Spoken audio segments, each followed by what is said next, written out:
Hey people, how's everybody doing? Um, Thanks for putting up with all of my funny little videos I've been putting up lately, my walking videos. It's kind of how I am. I'll do something and then I do it, and then I'll switch and do something else. But just seemed like a neat thing to do is to go ahead and just try to capture some of the walks, show a little bit of Omaha, where I live. Um, it's been a nice day. I didn't end up getting together with Kareem today. I'll see him this week. We did talk. I ended up spending the afternoon talking with Nick about his upcoming movie, and just really, I got to get a sneak preview of a screening, a private screening, I should say, of it Saturday night, and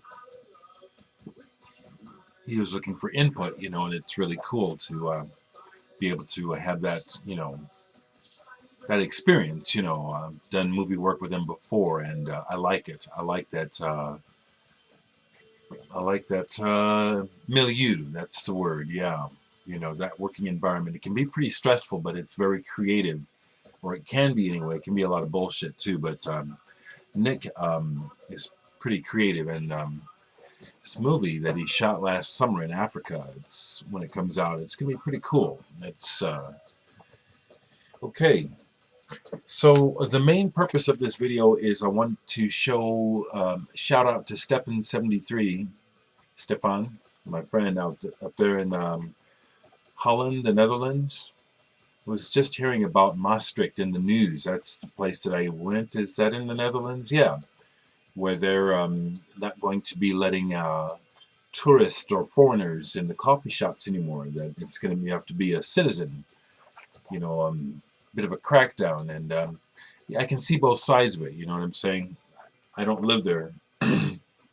I'm glad I got to experience it before this happened, though. But anyway, you had gotten an album by this band, The Tapes, and I had never seen that album before. Not that cover, but I have seen there's a U.S. version. I'm going to be on the lookout for it now, as well as for a lookout for a copy of this for you, because I'm thinking I can find a copy of this for you, actually. I think I can. But this is an album theirs called Party. It's their second album. They had a single off of this called Blue Thighs. This was 1980. And they were compared favorably to Talking Heads, although I hear them sounding completely like themselves. And I like it. And the sound is quirky enough that it's still interesting. Not really that dated sounding to me at all. I understand that members of the Knits are on the album that you got, Stefan.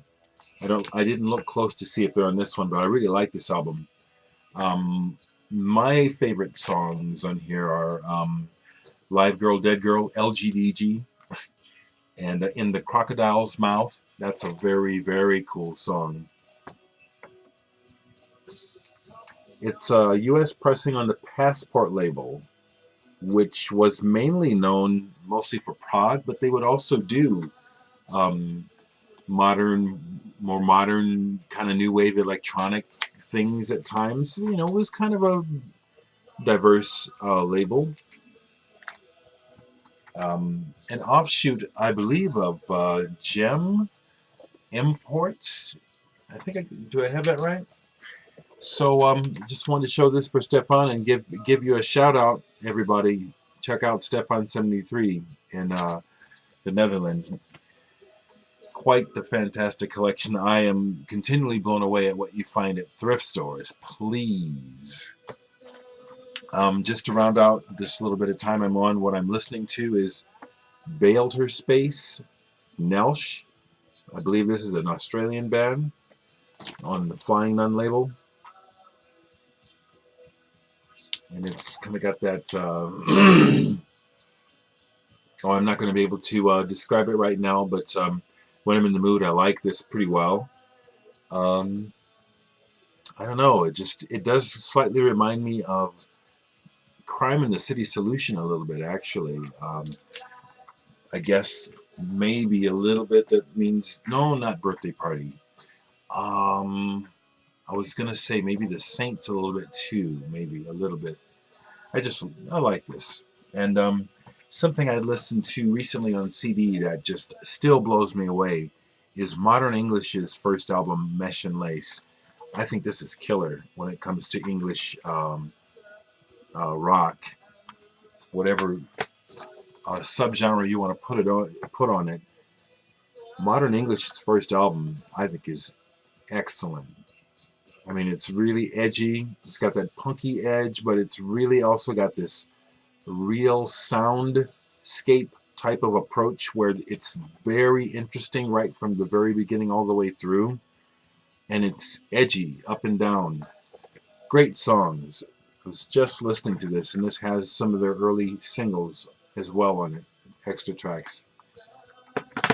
Got to meet the band. Saw them when they came over just before Melt With You broke big. I got to see them in a club in Lincoln, and I interviewed them for a fanzine that I wrote for it.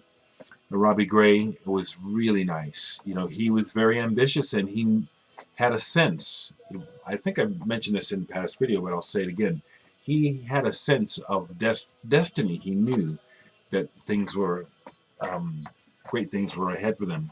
Before I go, while I was out in the kitchen, I noticed above a cupboard some long boxes that I had forgotten I collected or kept. I'm glad that I did. Do you remember in the early days of compact disc promotion and sales that they were packaged in these long boxes? I kept a couple. I might have more in the garage, but if they're in the garage, they're gone. They're molded. But here's one for a Peter Gabriel compilation. Isn't that cool? Goofy picture. And this really made me happy. I kept this, and I was thinking I still had. This is for Ryuichi Sakamoto's album Heartbeat. And the store that I bought this from, they would seal these. You know, they'd take the CD out, then they would reseal it, you know, and then put it out, and then you'd buy the CD would be behind the counter. So this is sealed. But this is for his album Heartbeat, which I'd love to find on vinyl at a less than an arm and a leg price. Never seen it on vinyl. I love this album though. Yeah, there we go. Love me some Sakamoto. Heartbeat. This is a great, great record. So I was really happy when I found.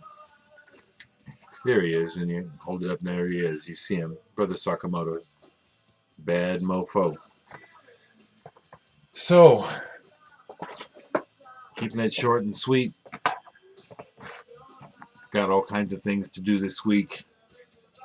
Moving slowly towards putting in the order for Dereck 2. It's coming.